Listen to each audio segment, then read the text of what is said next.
রাসূলুল্লাহ সাল্লাল্লাহু আলাইহি ওয়াসাল্লাম বলেন, খায়রু সুফুফির রিজালি আউয়াল, পুরুষদের জন্য সর্বোত্তম কাতার হলো প্রথম কাতার, ও শাররুহা আখির, সবচেয়ে অপছন্দনীয় হলো পিছনের কাতার।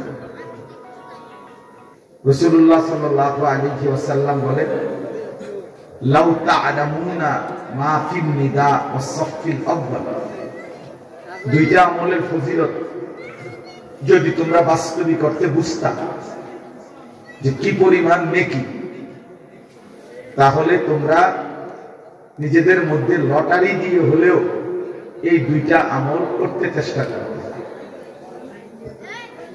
সেই দুইটা আমলের একটা হলো আন-নিদা, মসজিদে আযান, আরেকটা হলো ওয়াস-সাফফিল আউয়াল, প্রথম কাতারে বসা। নবীজি বলেছেন, মসজিদে আযান এবং প্রথম কাতারে বসা, এই দুই আমলের নেকি যদি বুঝতা, তাহলে লটারি দিয়ে হলেও চেষ্টা করতা এই দুইটা আমলে শরীক হতে। এই জন্য প্রথমে বসা, সামনে বসা, এটা খুব ফজিলত। ওয়াফি যালিকা ফালিয়াতানাফাসিল মুতানাফিসুন, আল্লাহ বলেন, আমার বান্দারা আখিরাতের জন্য, জান্নাতের জন্য তোমরা নিজেদের মধ্যে প্রতিযোগিতা করা উচিত।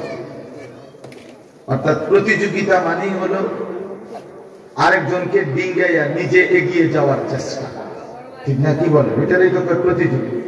প্রতিযোগিতা মানে এগিয়ে থাকা না পিছিয়ে থাকা, এগিয়ে, এটা সহজ হিসাব। তো আল্লাহ তাআলা বলেন, জান্নাতের জন্য, আখিরাতের জন্য তোমরা নিজেদের মধ্যে প্রতিযোগিতা করা উচিত। তাহলে তার মানে এগিয়ে থাকার চেষ্টা করা উচিত।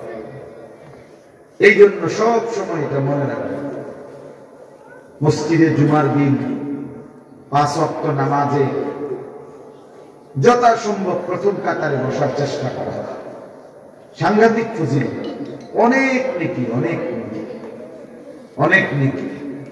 এবং উলামায়ে কেরামের নসিহত, জুম্মার বয়ান, এরকম মাহফিলের বয়ান, খানকায় বয়ান, উলামায়ে কেরামের এই যাবতীয় নসিহতের মধ্যে যথাসম্ভব কাছে বসা, কাছে বসা। কাছে বসলে হৃদয়ের তাপ পাওয়া যায়। যত বেশি কাছে বসা যায়, আল্লাহ তাআলা আমাদেরকে